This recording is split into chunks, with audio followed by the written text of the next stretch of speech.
अध्याय 17 बुरा उदाहरण। ईसा ने अपने शिष्यों से कहा, प्रलोभन अनिवार्य है, किंतु धिक्कार उस मनुष्य को जो प्रलोभन का कारण बनता है।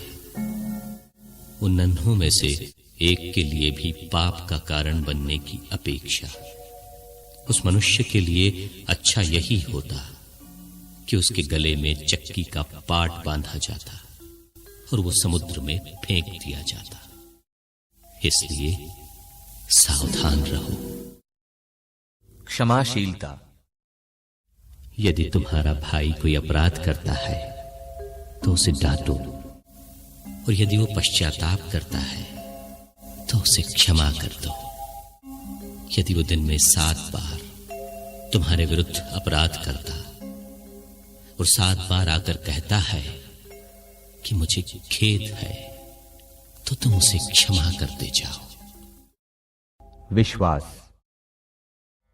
प्रेरितों ने प्रभु से कहा, हमारा विश्वास बढ़ाइए।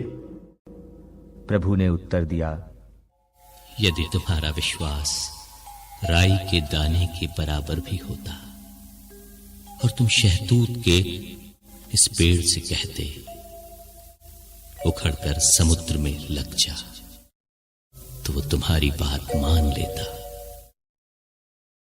विनम्रता। यदि तुम्हारा सेवक हल जोतकर या ढोर चराकर खेत से लौटता है, तो तुम में ऐसा कौन है जो उससे कहेगा, आओ तुरंत भोजन करने बैठ जाओ? क्या वो उससे ये नहीं कहेगा, मेरा भोजन तैयार करो, जब तक मेरा खाना पीना न हो जाए कमर कसकर परोसते रहो, बाद में तुम भी खा पी लेना? क्या स्वामी को, उस नौकर को इसीलिए धन्यवाद देना चाहिए कि उसने उसकी आज्ञा का पालन किया है? तुम भी ऐसे ही हो। सभी आज्ञाओं का पालन करने के बाद तुमको कहना चाहिए, हम अयोग्य सेवक भर हैं, हमने अपना कर्तव्य मात्र पूरा किया है। 10 कोढ़ी। ईसा यरूशलेम की यात्रा करते हुए समारिया और गलीलिया के सीमा क्षेत्रों से होकर जा रहे थे। किसी गांव में प्रवेश करने पर उन्हें 10 कोढ़ी मिले, जो दूर खड़े हो गए और ऊंचे स्वर से बोले, ईसा गुरुवर, हम पर दया कीजिए। ईसा ने उन्हें देखकर कहा, जाओ और अपने को याजकों को दिखलाओ। और ऐसा हुआ कि वे रास्ते में ही निरोग हो गए। तब उनमें से एक ये देखकर कि वो निरोग हो गया है, ऊंचे स्वर से ईश्वर की स्तुति करते हुए लौटा। वो ईसा को धन्यवाद देते हुए उनके चरणों पर मुंह के बल गिर पड़ा, और वो समारी था। ईसा ने कहा, क्या 10 निरोग नहीं हुए? तो बाकी 9 कहां हैं? क्या इस परदेशी को छोड़ और कोई नहीं मिला जो लौटकर ईश्वर की स्तुति करे? तब उन्होंने उससे कहा, उठो, जाओ, तुम्हारे विश्वास ने तुम्हारा उद्धार किया है। ईश्वर के राज्य का आगमन। जब फरीसियों ने उनसे पूछा कि ईश्वर का राज्य कब आएगा, तो ईसा ने उन्हें उत्तर दिया, ईश्वर का राज्य प्रकट रूप से नहीं आता। लोग नहीं कह सकेंगे, देखो वो यहां है, अथवा देखो वो वहां है, क्योंकि ईश्वर का राज्य तुम्हारे ही बीच है। प्रभु का पुनरागमन। ईसा ने अपने शिष्यों से कहा, ऐसा समय आएगा जब तुम मानव पुत्र का एक दिन भी देखना चाहोगे, किंतु उसे नहीं देख पाओगे।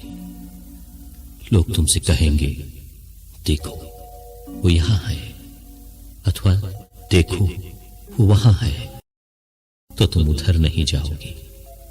उनके पीछे नहीं दौड़ोगे, क्योंकि जैसे बिजली आकाश के एक छोर से निकलकर दूसरे छोर तक चमकती है, वैसे ही मानव पुत्र अपने दिन प्रकट होगा, परंतु पहले उसे बहुत दुख सहना और इस पीढ़ी द्वारा ठुकराया जाना है।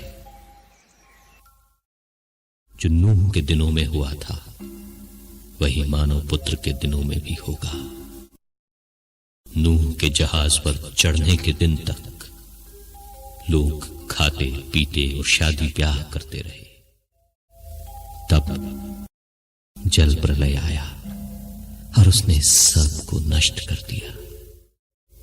लोट के दिनों में भी यही हुआ था।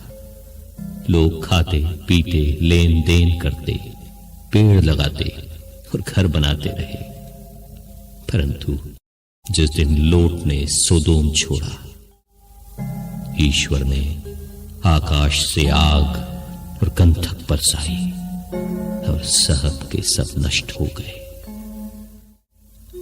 मानव पुत्र के प्रकट होने के दिन वैसा ही होगा। उस दिन जो छत पर हो और उसका सामान घर में हो, वो उसे ले जाने नीचे न उतरे, और जो खेत में हो वो भी घर न लौटे। लोट की पत्नी को याद करो, जो अपना जीवन सुरक्षित रखने का प्रयत्न करेगा वो उसे खो देगा, और जो उसे खो देगा वो उसे सुरक्षित रखेगा। मैं तुमसे कहता हूं, उस रात दो एक खाट पर होंगे, एक उठा लिया जाएगा और दूसरा छोड़ दिया जाएगा। दो स्त्रियां साथ साथ चक्की पीसती होंगी, एक उठा ली जाएगी और दूसरी छोड़ दी जाएगी। मैं तुमसे कहता हूं, दो खेत में होंगे, एक उठा लिया जाएगा और दूसरा छोड़ दिया जाएगा। इस पर उन्होंने ईसा से पूछा, प्रभु, ये कहां होगा? उन्होंने उत्तर दिया, जहां लाश होगी वहां गीत भी इकट्ठे हो जाएंगे।